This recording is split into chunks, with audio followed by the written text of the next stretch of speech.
10 most inspiring quotes from Aristotle with explanations. Number 1. My best friend is the man who in wishing me well wishes it for my sake.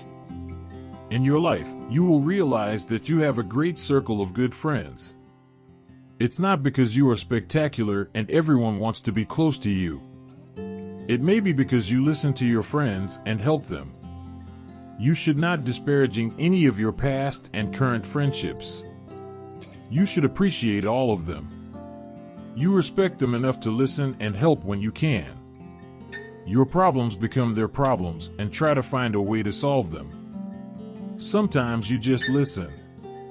Other times they want you to give your opinion or a favor. And the more you listen and help, the stronger your relationships become. They begin to trust you more and more. Number 2. The high-minded man must care more for the truth than for what people think.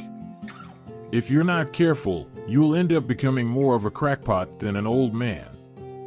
The truth is hard to realize until you have all the facts. The trick is to determine when you have enough facts to determine what is true and what is not. For that, you need an open mind. You must maintain high standards of ethics, ideals, and conduct, but you must consider the possibility, however small, that you may need to adjust these as more truths are revealed to you. The truth, as you understand it, must be explained to others and defended when challenged. This must be done to the highest standards and based on well-researched facts. If those with different opinions are really open-minded, you should be able to get them to take a closer look at what they have accepted as truth and what you have accepted as truth. Number 3. He who has never learned to obey cannot be a good commander. If he himself were a sincere member of the team who obeys his head, he surely would know how essential it is to follow the rules. This is what the quote really implies. A good commander needs to organize his group and delegate the task for greater efficiency. A good commander should know the difference between dictating and directing. He needs to know what kind of task should be assigned to whom, but have to put himself in the shoes of the followers. He must be able to appreciate the need for a leader above him and must know the downsides of any directive issued in the past. This way, he can transform himself into a better commander. Number 4. We are what we repeatedly do. Excellence, then, is not an act, but a habit. This means that we can choose and create the way we interact and exist within our realities. If you decide to cling yourself to the negative, to the desperate, and to hate, then that is the habit in life that you will repeat and live. If you choose to embrace the positive, you will enrich your mind and soul with gratitude. Then focus on the kindness you are capable of, and you will be able to create a habit and a life of excellence. It may seem difficult or maybe impossible at first, but with a little persistence, these old and useless habits will fall away and be replaced by something much better. How to do it? Just give yourself time and patience. Number 5. Quality is not an act, it is a habit. This quote implies that quality is everything and there are no alternatives with it. This is our act of continually doing something, a habit that leads us to excellence. It is simply the result of doing something over and over again without losing enthusiasm. It's our habits that keep us going, no matter how motivated we are. Habit drives our behavior change. Every excellent work of ours is the outcome of our positive mindset and motivation. Doing something with excellence means doing it at the highest possible level of quality. Number 6. It is the mark of an educated mind to be able to entertain a thought without accepting it. One of the important attributes of the educated person is that he listens to everyone's opinions and accepts or rejects them according to his beliefs or understanding. He is never influenced or openly rejects the opinions of others. Instead, let others have their say and then critically evaluate them and then take appropriate action. This particular quote is relevant to the public official due to the nature of the work in which he is involved.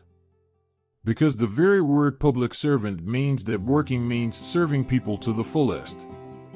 And when it comes to the public, it is very necessary for the public servant to be attentive, because it is not possible to appear everywhere, and listening compensates for this limitation. Also, if you encourage people to voice their opinion, you will vent your anger and provide good feedback. Because educated men evaluate their opinions critically, they are less likely to be influenced by more sincere and strong people and help them make decisions impartially. Number 7. Educating the mind without educating the heart is no education at all. Even the most intelligent person in the world needs an educated heart to have compassion for humanity and sympathy and love for those who go the wrong way or make bad decisions. Unless the mind and heart are educated together, it is impossible to grow as a person and improve in any way possible. If you had a past with someone who hurt or betrayed you before, your mind will have already realized that person is not good for you, but it may take time for your heart to learn that lesson as well. Having compassion for everyone, including our friends and family, is the greatest way to educate our heart. When we learn to love everyone despite their differences and strive to reach even our greatest enemies, we have an educated heart and are the person we hope to be. It's easy to feel love for a parent or sibling, but training your heart to feel that emotion for others takes some practice. Number 8. A common danger unites even the bitterest enemies. The enemy of my enemy is my friend. This, we might think, is a political statement. It shows the ethic mentality that pervades our world. The friendship lasts only as long as there is a common enemy that cannot be defeated by them alone. Care had to be taken not to share any information with this friend that could be used against others. Unfortunately, if they conquered the common enemy, they would eventually resume old hostilities over who was more effective in conquering the common enemy. People are fiercely competitive. Looks like they always look up to a need of conflict.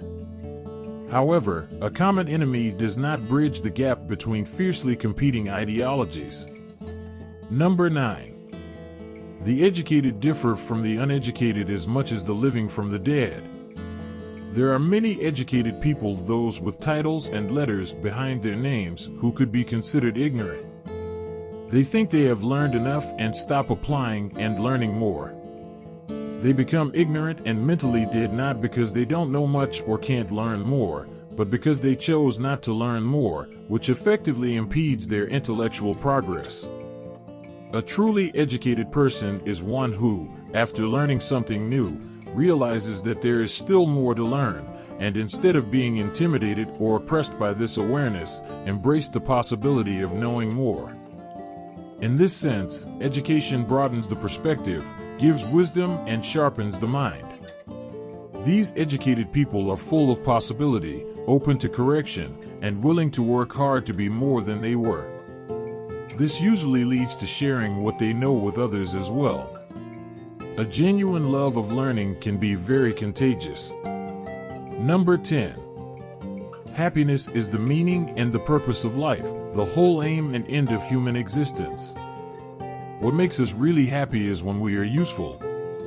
We don't need to change the world or anything, but the last thing we want before death is to let everyone realize that there is proof that we ever existed. Being helpful is a mindset. And as with any mindset, it starts with a decision. It was difficult for us to explain the concept of usefulness and happiness. We have to admit it. Most especially if the things we do in life are just activities that result from different experiences. We go on a fantastic vacation, shopping, drink with friends, or have a fancy dinner with our family, etc. These are the things that should make us happy. These things are great.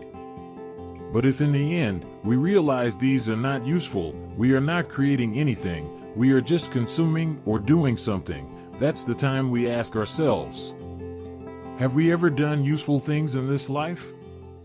Have we created something that others can use, or even have we created something that we can use? That is what gives life meaning. Once again, Thank you for appreciating this presentation. If you find this useful, please give it a thumbs up and don't forget to subscribe to H Motivate channel. See you on our next video.